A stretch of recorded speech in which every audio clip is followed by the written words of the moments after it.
I'm going to dwell in the house of Yah. Praise his holy name. And my name is Yamsuf Arif. And this is the Real Talk for Real People study show. A show where we study the God of Abraham, Isaac, and Yaqub. And we do our due diligence by doing critical analysis and assessment of our studies. We don't simply read, we delve into the subject matter. And we begin from the first book, which is Bereshit, whom you call Genesis. But the original name of it is Bereshit. And Brother Cottrell, we've been starting off these studies in the 6th chapter, I believe. And talk about the wickedness and judgment of man in that chapter. And I will conclude the studies. Well, no, Brother Cottrell will conclude the studies in the book of Genesis, chapter 6. I will lead out the studies in the book of Job, chapter 30. Job is continuing defending himself. And he goes on to give some detail how it looks from his perspective and how they're treating him. So let's do some critical analysis and assessment of that, shall we? That being said, we try to keep a pulse on our people by virtue of these studies, certainly in contemporary matters. And we try to keep a pulse on our enemies, the enemies of the Most High. That being said, before we get started, and before I introduce my Esau, Sister Nasanya, the administrator of the show, and our dear friend, and yours too, Brother Cottrell, a fellow elder and elder on the council, who helped to facilitate these studies. Praise the Most High. Got tongue twisted for a moment. But before we get started in that, I simply want to give praises and thanks to the God of Abraham, Isaac, and Yaqub. Praise and bless his holy name. I pray and bless the Most High for my sister in her recovery. I pray and bless the Most High for all my family members and my personal family and of my tribe, and certainly of all the tribes, and most importantly, of the nation. I pray that the Most High give us and bless his holy name for giving us wisdom and understanding and help us to understand the components of gathering together and utilization of it. I'd like to thank the Most High for Brother Cottrell, my Esau, Nasanya, and I want to thank the Most High for each of you. Praise the Most High and bless his holy name. Nasanya, your mic is hot. May the Most High bless you. Thank you, Yamsu. Shalom, shalom, family. All praises to the Holy One of Israel. Happy to be back. Happy to be in the land of the living and ready to get into the know. All praises. Praise the Most High. Thank you, Nasanya. Brother Cottrell, your mic is hot. Shalom, shalom, family. Bless Yah, my soul, and all that's within me. Bless his holy name. We know honor and praise to the Holy One of Yisrael, the Elohim of our fathers, Abraham, Yitzchak, and Yisrael. Thanking him for all things and everything. Praise Yah. Praise Yah. Thank you, Brother Cottrell. So, Nasanya, if you're ready to proceed, Yamsuf is ready to proceed. Yes, I'm ready. Okay, thank you. Brother Cottrell, if you're ready to proceed, I'm ready to proceed. Yes, sir. Fellow students, we pray that you're ready to proceed because we are about to proceed. Chapter 30, the book of Job. Now, Job says, and I can understand Job he put in all this work, he paid his dues, so to speak. He makes mention of this, but that's how young folks do. He said, but now they mock me, men younger than I. That's what they do. When they think they got you, they're going to come at you.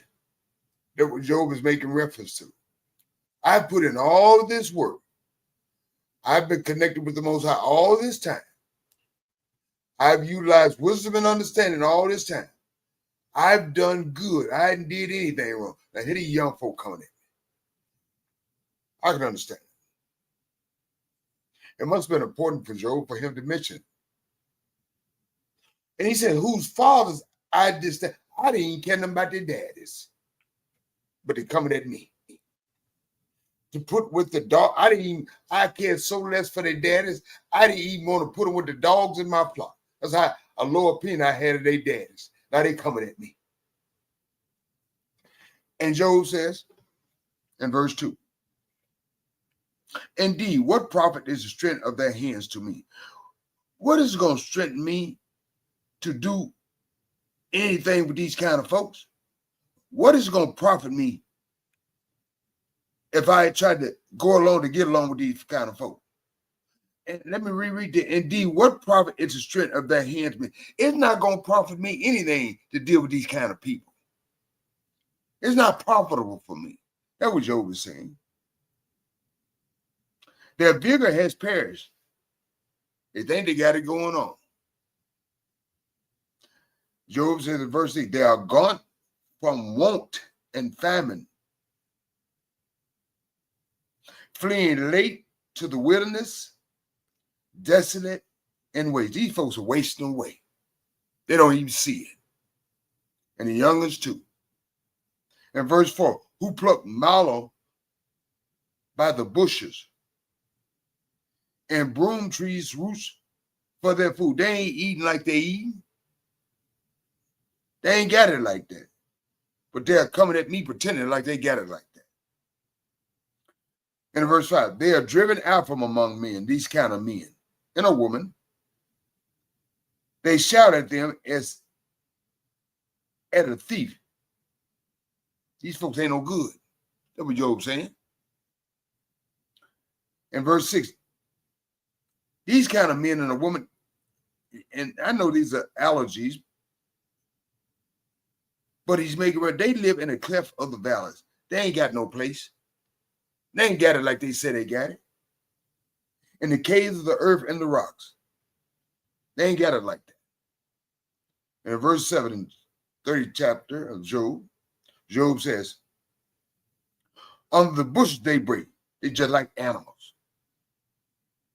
Under the nettles they nestle. In verse 8, they are sons of fools. Their daddy was a fool. That's what Job said. And they are fool too. And they ain't got nothing. They pretend like they got it going on, but they ain't got nothing going on. They just all talk. Job says in verse 8, yes, sons of vile men. They're just like their daddies. They are scrounged from the land, these kind of men who are coming at me. That was Job said. They're scrounged. They ain't about nothing. They all lip. Because you know why I'm making reference to that? Job gave his resume. Job said, I ain't did nobody wrong. I ain't did no, I was the eyes to the blind. I was his champion of the downtrodden, homeless, and those that enter prison, just like Brother Cottrell does. So, what Job said, I ain't got to prove nothing to nobody. Certainly these kind of men. And the sons of these kind of men. You ain't got to prove nothing to nobody. Stop trying to prove something to these kind of people. They ain't worth proving anything to. That was Job is alluding to in verse 8. They are scrounged from the land. And in verse 9, Job says, now I'm that tunnel. Now they coming at me. They coming to me. Like, Yum Soup, you so wrong. We hope you die and get just gone. That kind of mess. Just because they think they know what's going on. They don't understand Isaiah chapter 55, verse 8. They think something going with Yum Soup, I'm using me. And it's really something going on with them because it's their perspective. They're looking at me with jaundiced eyes. And so they made a song at it. Job, you so wrong. You did wrong, and you ain't got nothing, and you finna go. And Job said, these kind of people that's coming at me, they're not talking about what I did. They're character assassinating me. They're coming at me with character assassination because they ain't got the evidence. And that's how wicked people do. When they can't come at you with the evidence, surely in the case of Job and you, they'll come at you with character assassination. And Job said, I am that taunting song. Job says in verse 9, yes, I am that byword. They use me like a bad word. Job, you so wrong. I hope you die and I hope you get gone. Because you ain't did right and you ain't under the light And I thank you. Well, I don't know what she did, but I think you didn't do nothing right. And you don't seem to be led by it like, look what's going on. You lost your children. You lost your livelihood. You got boils on the top of your head. And I wish you were dead. And your wife is talking bad to you too. See, be prepared for that, people. Be prepared when you're connected with the Most High and you're led by the light wisdom. And when it seems to appear to them that you're out of step out of alignment with the Most High, they're going to come at you. And Job make a reference to that. They didn't use my name like a byword. In verse 10, he said, they abhor me. You know the word abhor?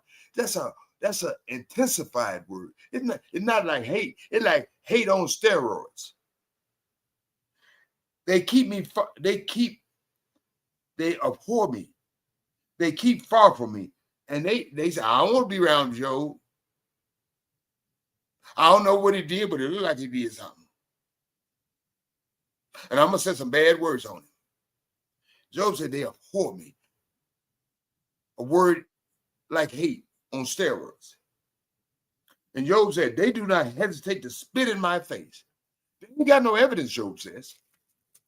They just how they comport themselves. Job says in verse 11, because why? Not because anything they've done of this hate or anything he's done. He said, because he has loosed me. Yah has let me go. My bowstring and afflicted me. It's because of Yah I'm in this situation. They have cast off restraint before. They let it all hang out because Yah ain't got me. They cast off restraint because they don't restrain themselves. At my right hand, the rabble arises. That's what they do. They push away my feet. They try to put me unstable. They try to keep me unstable. They try to keep me in an unstable position. And they raise against me their ways of destruction. I didn't do anything, but they raise against me their ways of destruction. They'll treat me in accordance to how they do things. But it ain't the way I do things. But they raise against me their ways of destruction. That's what they do. They break up my path. They promote my calamity. Yeah, everybody, Job, oh, yeah, let's put it up on, let everybody in the business know. Job ain't right, Job dirty. Yum Soup ain't right, Yum Soup dirty. Yeah, that's what they do. They promote your calamity. They have no helper. They come as broad breakers in 14. Under the ruinous storm, they roll along. We've had them, and we know what a ruinous storm do when it comes along. It ruins. And in verse 15, terror are turned upon me. They try to terrorize me. They pursue my honor as a wind, and that's what they do. If you got any honor, they're going to come at it. They're going to come at you, and they're going to come at your name, and they're going to character assassinate you. In my prosperity, they're going to come at what you got. Has passed like a cloud. And in verse 16, Job says, now my soul is poured out because of my plight. These people that put me in a very, very traumatizing and uncomfortable position because of their ways of doing things against me and promoting it. The days of affliction take hold of me. It's an everlasting on and on to the break of dawn sort of thing, Job says. And in verse 17, Job says, my bones are pierced in me at night. And this is what he's describing, what he's going through. And my gnawing pain takes no rest. I'm in constant pain. And verse 18, by great force, my garment is disfigured. I'm so out of joint by this great force against me by the Most High, or not, but allowed by the Most High, by Satan. My garment is, I don't even look the way physically like I used to look. I'm disfigured because of by way of these boils from the top of my head to the bottom of my feet. By way of my bones are pierced in me at night. In the verse 7, and my gnawing pain, I have constant pain, takes no rest. And as a result, Job says in verse 8, by great force, my garment is disfigured. I don't look anything like I used to look, Job says. And Job says, it binds me about as the collar of my coat. These things and affliction that I'm going through is binding me about as the collar of my coat. In verse 19, he didn't say they have, because Job understood the dynamics. Job in verse 9, he has cast me into the mire. Y'all can't put me into the dirt. The Most High has put me into the dirt. And I've become like dust and ashes. Not because of what y'all are talking about. What's happened to me because of the loss of my children, what's happened to me because of the loss of my livelihood, what's happened to me because of this disfigurement, because of these boils from the top of my head to the bottom of my feet and their dirty mouths on me, it's not because they're dirty mouths on me per se. They have no power on me. Job is making reference to, but the Most High has power over each of us. That's what Job is making reference to. And in verse 20, Job says, as we all should be doing, don't worry about what folks saying about you. That don't matter because it doesn't mean anything. Well, Job said, I cry out to you, which we all should be crying out to Yah. But you do not answer me. Job said, I stand up and you regard me, you see me. But in verse 21, Job said, but you have become cruel to me. You see me, Yah, but you become cruel to me. That's his perspective, because he don't understand the dynamics of what he's going through. Isaiah chapter 55, verse 8. And Sarton is asked to test him. He don't really understand, but he ain't going away from Yah, though. He ain't leaning to his own understanding, and he certainly ain't leaning on either one of us. It's true. And you should be that way also. You should trust in the Most High, in spite of what you may think, in spite of what you're going through. And he says to Yah, with the strength of your hand, you oppose me. I don't care nothing about what these folk are talking about. He said, you oppose me. In verse 22, he said, you lift me up to the wind and cause me to ride on. You put me in this situation, Yah. You spoil my success. In verse 23, Job said, for I know that you will bring me to death. To find out these folk can't do nothing. They can put their mouth on me, but you can put death on me.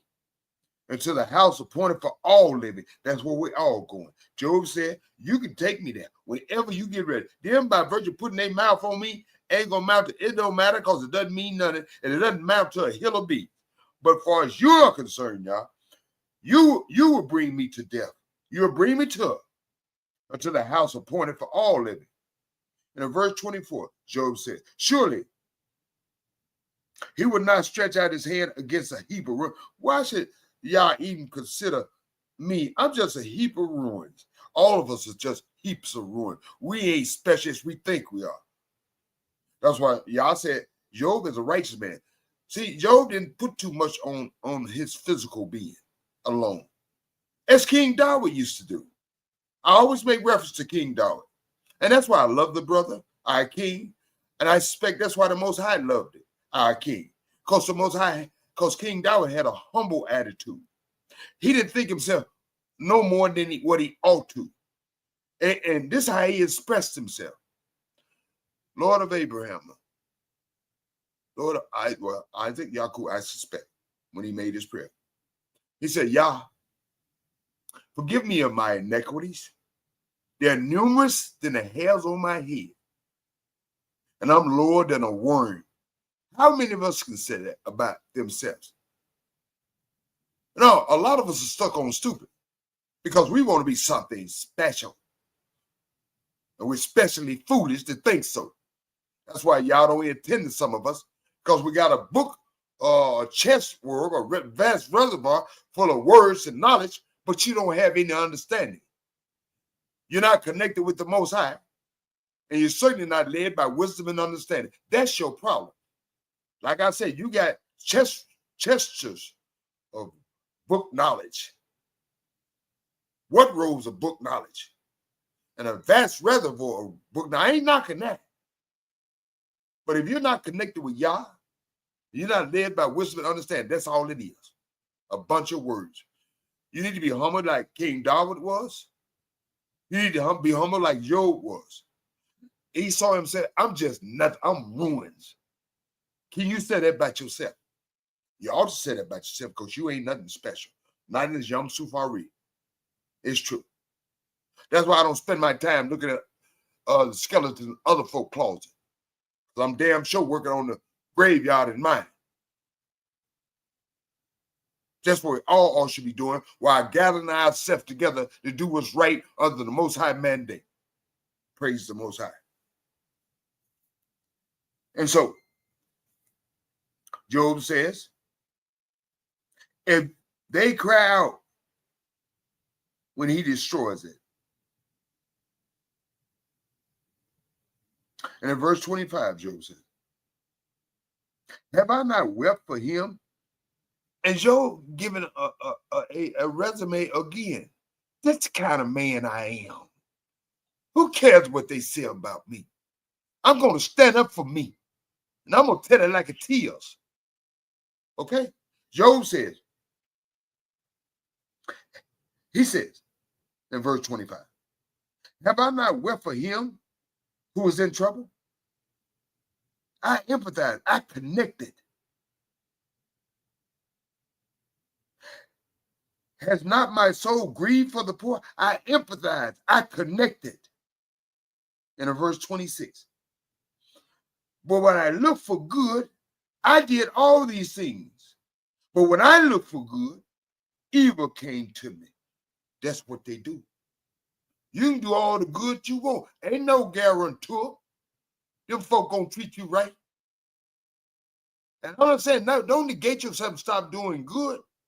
But Job showed a great contrast.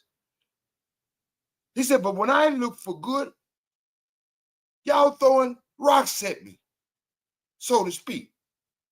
But expect it. Don't expect nothing from human beings. Expect them to throw rocks at you. But you hold on to Yah. Praise the Most High. And Job says, when I waited for light, then came darkness. As a result of the Most High. We waited on that light, wisdom and understanding. Then came darkness. It wasn't as a result of Job had done anything wrong, but he was being tested unbeknownst to him. He wanted wisdom and understanding. But Job said, only darkness came. And in verse 27, Job expresses to us his turmoil. He said, my heart, I ain't talking about that stuff bumping in your chest. I'm talking about that inner core of you. It's in turmoil. It cannot rest. Days of affliction confront me. This is day in and day out that I'm dealing with this situation. And in verse 28, Job says, as a result of these afflictions, the loss of my children, the loss of my livelihood, my body disfigured as a result of these boils from the top of my head to the bottom of my feet, and these salty mouths coming at me from all kind of ways. Ain't no love coming at me. It's everybody, even their boys, their young boys coming at me like they know me. I don't even fool with their daddies. I'm in constant mourning because of these afflictions. I go about mourning in verse 28, what Job said. But I don't go up, but not in the sun. I'm not going about a parade. I'm not in a day of light. I'm in darkness. My turmoil has brought me to darkness. I'm not having a parade. A lot of us should be like they want to have a parade, marching all up down the street like we out of captivity. Marching on like we're supposed to have a parade. I feel like Job. I'm in constant mourning because of my tribe. I'm in constant mourning because of the tribes. I'm in constant mourning because of the nation. I ain't trying to have no damn parade marching down the street like something over with. I can relate to Job.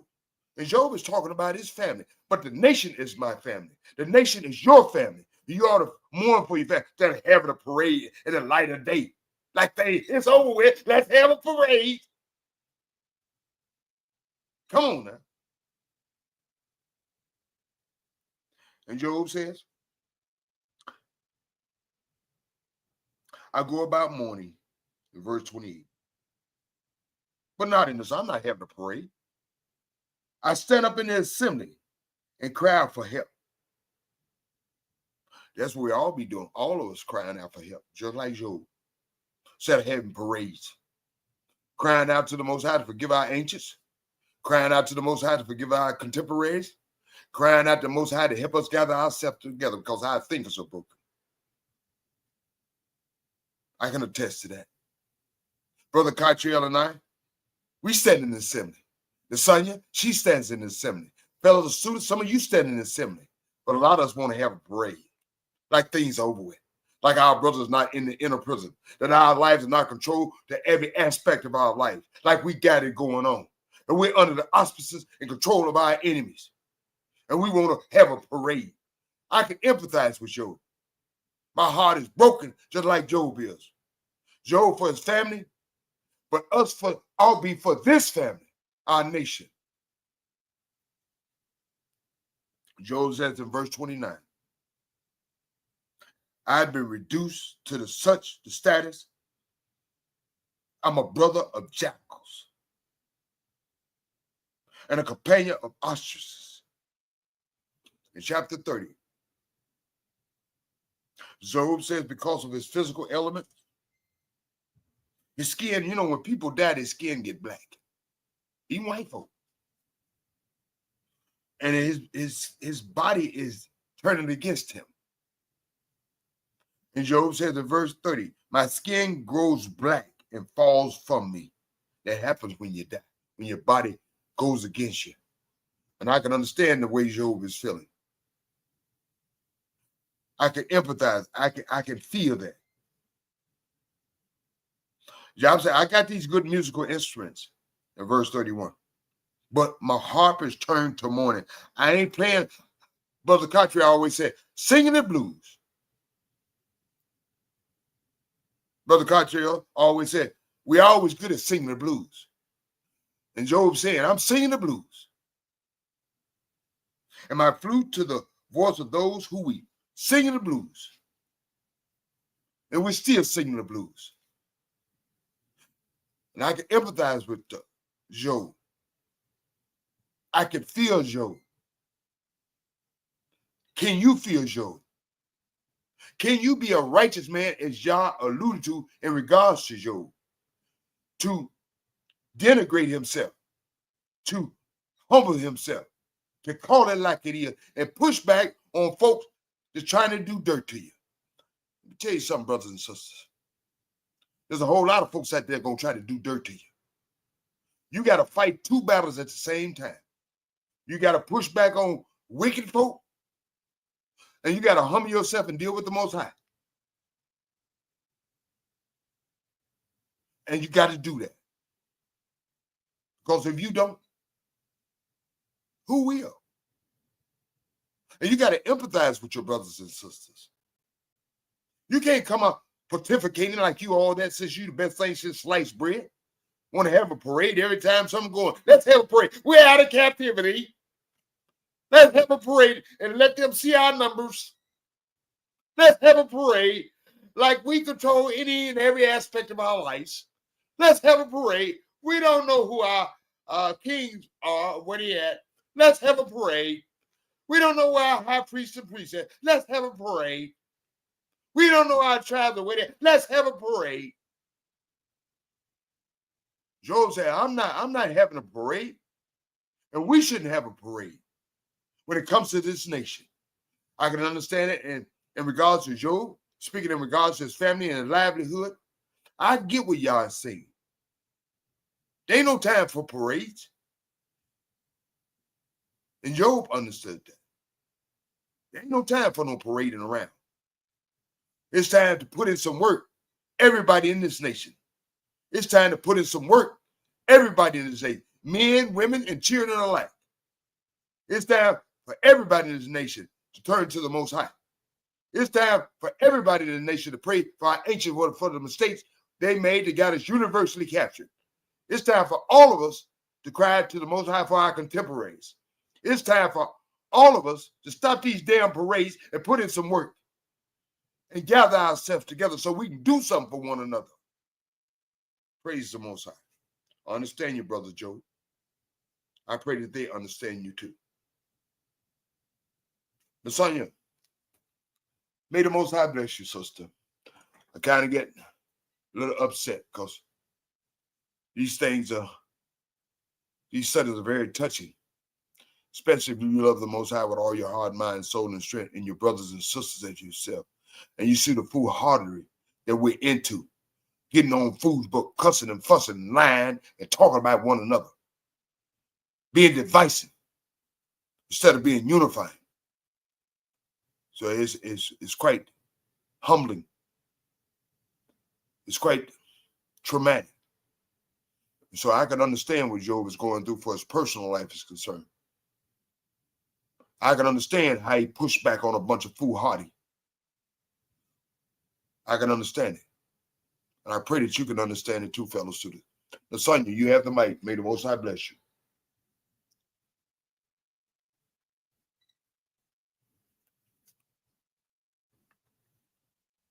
Lasagna, hit your mic. Okay. Sorry, I'm Susan. No, I have none at all. Go ahead. Thank you, Lasagna. Brother Cottrell, may the Most High bless you. Your mic is hot. All praise to the Holy One of Yisrael for another great lesson in the book of Job. And I've been meditating on the book of Job and the things that Job been saying and the things that he's been going through. And it's parallel to what we're going through as a nation. The difference is Job is using the codes that Yah gave us. He's helping the poor, the needy, the fatherless, and the widow. And he knows he's done those things and he's standing up on that. Like you say, can we say we've done that? Can we say that we fought for justice for our people in the streets, like Job said he's done, and lamented and sympathized with people that were hurting? Can we say we've done that? Job is the perfect example for us. He's a parallel to what we're going through. And in understanding that, we shouldn't be angry. We should understand that Yah is testing us just like he's testing Job. Hallelujah. And Job's friends, they all upset with him. They want to come at him and bark at him. That's not the answer at all. Hallelujah. It's not the answer to be angry with our people. Our people don't know what they're going through. Exactly. And we don't have the wisdom of Job to understand it. Once we understand, we're going through the same thing that Job is going through because our enemies attack us for no reason, just like Job. Why y'all attacking us? What we do to y'all? I always used to ask myself that question. Why do Europeans hate us the way they do? They got neo-Nazis, skinhead, Ku Klux Klan, and we ain't got nothing that compares to that. Exactly. And the things that they've done to us don't even compare to the things that we've done to them. Exactly. What have we done to y'all that you hate us on that scale? By right, what you've done to us, we should hate you on the scale that you hate us. Exactly. So my thing is that Job, the story of Job is there for us to see the parallel. Most High was only testing Job, and he had faith in Job that Job would come through. And the Most High has faith in us that just like Job, we're going to do the right thing in his eyesight, and we're going to come through because he left us the book of understanding. Once you understand, you ain't got to be angry. You ain't got to be mad at nobody. You're wasting your time. It's up to Yah to be angry for the choices that people make, not us. Just make sure you make the right choice. Praise God. Exactly. Praise God. Thank you, Brother Country. You said a mouthful. It was all good. Praise the Most High. That being said, fellow students, Brother Cartrio will proceed to the last segment of study for the night in the book of Bereshit, whom you call Genesis. But Bereshit is the original name for this book, not the Greek Romanized version. Chapter 6, the wickedness and judgment of man. Praise the Most High. Brother Cartrio, you have the mic. All praise to the Holy One of Israel for the great prophet Moshe and the book of Bereshit. I don't know where you get Genesis, but they call it Genesis. Yeah, well, Genesis. Genesis. Well, we see that Job was dealing with wickedness and wicked people in his time. We dealing with wickedness in the world and wicked people in our time. Exactly. Now we dealing about the beginning, because wickedness came to the world when man failed to follow the command of Yah. Cain killed Abel. Why you do that? That's your little baby brother. But people's choices are what Yah laments, that free will that he gave to man. He didn't make us androids or robots or AI. No, he gave us free will. And he's testing us, each and every being that he created. He tests every man. So in chapter 6 of the book of Bereshit, it goes on to say, when human beings began to increase in number on the earth, and we know the number has exponentially increased in our time. How many people on planet Earth right now? Billions. 6-7 billion. And daughters were born to them, the sons of Elohim, the sons of Yah. Who are the sons of Yah? Did They're Job the speak angels. about the sons of Yah? The angels. Oh, yeah. Saw that the daughters of humans were beautiful. And they are. Yeah, ain't our women fine, brother? They ain't lying. Our Listen, women. what happened to the first man? Mhm. What happened to the strongest man? Woman. What happened to the wisest man? Woman. Oh, Women. we see women. we see that the angels fall into that category too. Exactly. Wow. The power of women.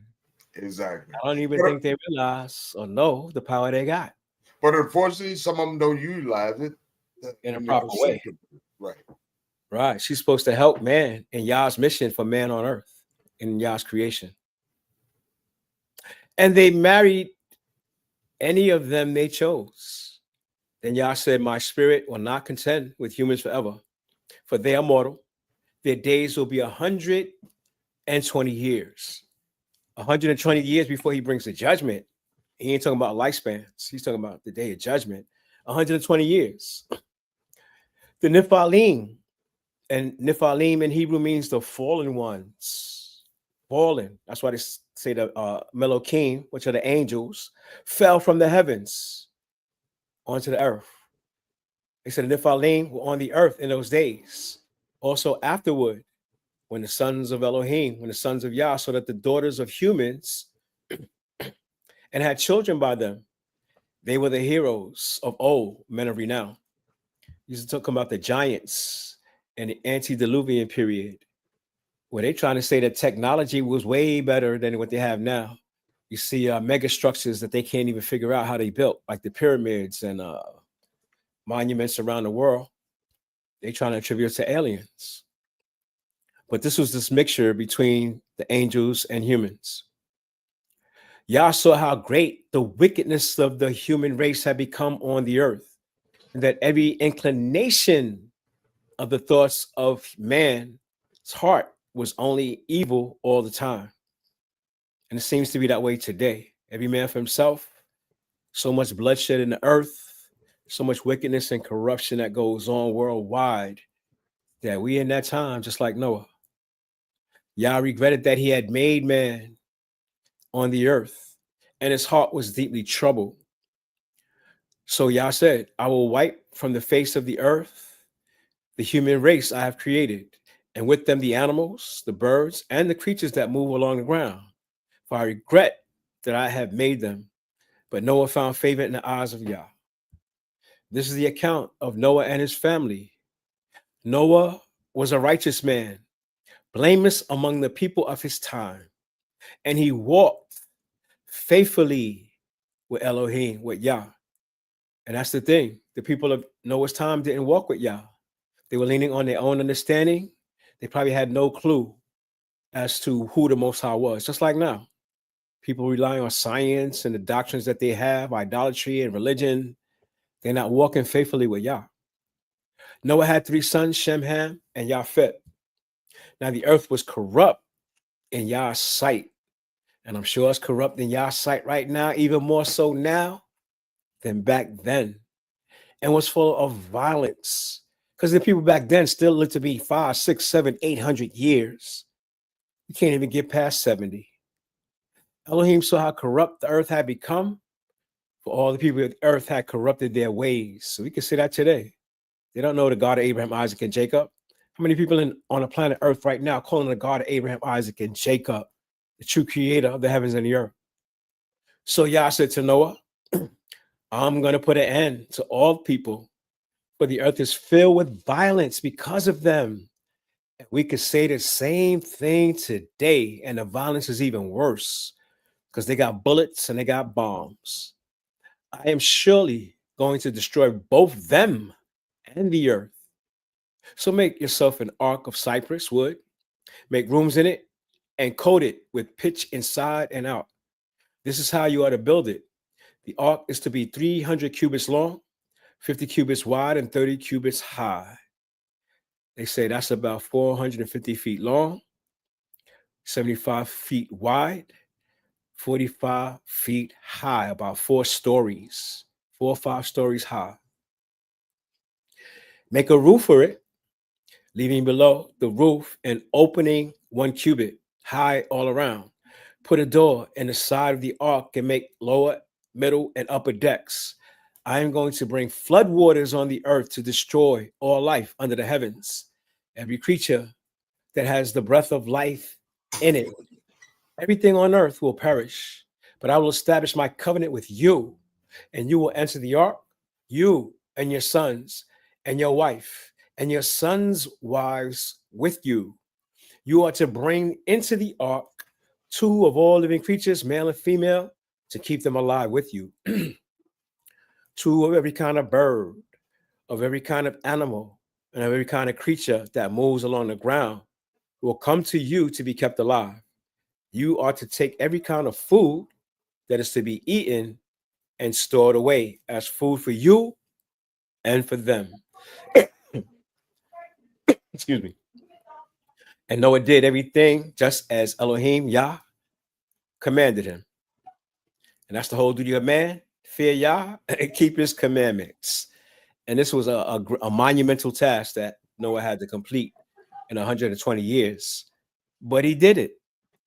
And Yah's given us commands that we need to do for our salvation. The question is, can we do it? Praise Yah.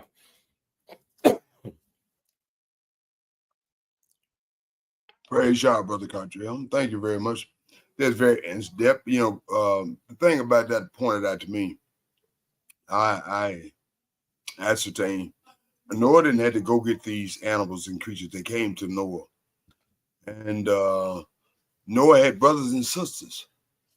But it didn't say that the brothers and sisters came. It said his immediate family, they came. So, unfortunately, sometimes your brothers and sisters won't come to the truth. In the case of Noah.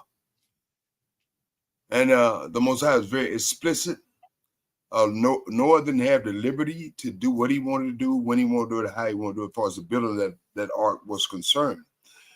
And we need to recognize the fact that when Yah gives you instructions, you need to follow those instructions to the letter. So it seems that Noah did, as far as that is concerned.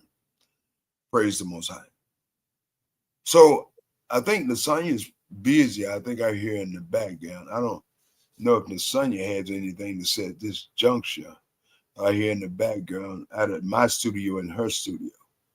So that being said, we're going to proceed. For Brother Cottrell, do you have anything in addition to these studies? There's a lot to see in Noah's time and the parallels to our time, how does Yah see mankind today? Is there as much violence today or more than in Noah's time? Is there more corruption in our time than in Noah's time?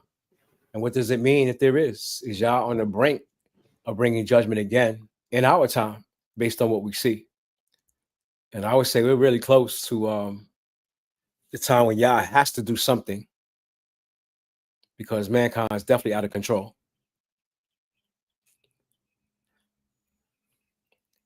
So may the words of our mouth, the meditation of our heart be acceptable to Yah. And may these studies go out into the ethos to touch the hearts and minds of our people, that we get ourselves in line, humble ourselves like Yah has commanded us to do, gather ourselves like Yah has commanded us to do, seek him with all our heart, soul, and might, attached to wisdom, knowledge, and understanding like Yah is commanding us to do, so that we could fulfill the things that Yah wants us to do by way of his prophets, commanding us to do the things that he desires to do for our own salvation and for our own good. Praise Yah. Praise Yah. Thank you, Brother Cartel. Nasanya is quite busy right now. Her hands are full with the little children. But on that, I'm going to say this.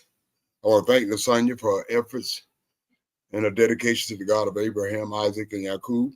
Her dedication to help facilitate the studies on this show. I want to thank Brother Cartel, certainly, for his commitment to the God of Abraham, Isaac, and Yaqub, and his love for our brothers and sisters by way not simply of his lip service, but his actions are indicative of that fact. But that being said, it applies to Yom Suf also. But Brother Cartel and I and Nasanya can do no more in this regard. It should be incumbent upon each of us to do something for ourselves and for this nation by virtue of these studies and utilization of these studies, said studies. You see, the Most High would have you to meditate on his word, trust in his word, rely on his word, and to let his word be your footsteps. Not Yom Suf Arif, his word. And so, the Most High word is going to work in spite of us and irregardless of us. But it'd be much more beneficial for us, each of us, if you work it. The Most High word is going to work for you individually. If you worked it, you activate it. You used the antidote. You cried to the Most High. You cried to the Most High for our ancients. You cried to the Most High for our contemporaries. You gather together, not when you feel like it, but when the Most High said, and he said simply, gather, be specific. When the Most High tell you something, in the case of Job, that's specific. Follow the specifics. It works if you work it. May the Most High bless you. Nasanya is quite busy, so I would ask Brother Cartel to say his closing remarks in the comments and to close us out for the night. Praise Yah. You said it all, Yom Suf. May the Most High bless us. We love y'all. Shalom and good night. Thank you, brother. Love you, brother. Shalom and good night. Thank you, brother.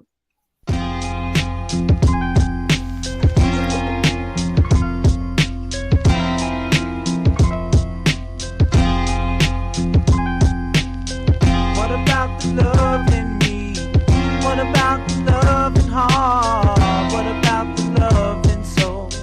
Oh God, would you please come save the world? What about the love in me? What about the love in heart? What about the love in soul? Oh God, would you please come save the world? Please come save the world. Oh, I'm caught up in the world of killers. I'm caught up between a rock and a hard place. Please try to feel me. The results of the world we made is God versus man, man versus his own fate. My father chose to lose. but we choose the same as we engage and acts of hate against the mirror of your own self. There is a lesson to be learned. It's a message called turn to burn. We need love in the midst. Or will you strengthen the wrist that points the fingers at hers and his? Mad at me, mad at you. Hate on me, I hate on you. But now tell me who wins. This is a mind that is self-destruct. This is a vision of a madman who's mad corrupt. Call on God, but will he hear the prayers of the innocent who's misled by the wicked? Yeah. What about the love in me? What about the love in heart? What about the love in soul? Oh God, would you please come save the world? What about the love in me? What about the love in heart? What about the love in soul? Oh God, would you please come save the world? Please come save the world. Oh, oh, oh, oh, oh. Father, Father, I beseech thee to come and save the world. I know the spirit of truth is in every boy and girl. So why do we try to hurt one another when we know the truth? Please, oh please, save us now. We are doomed. What about the love in me? What about the love in me? What about the love in heart? What about the love in soul? Oh God, would you please come save the world? What about the love in me? What about the love in heart? What about the love in soul? Oh God, would you please come save the world? What about the love in me? What about the love in heart? What about the love in soul? Oh God, would you please come save this world? What about the love in me? What about the love in heart? What about the love in soul? Please, oh God, would you please come save the world? What about the love in me? What about the love in heart? What about the love in soul?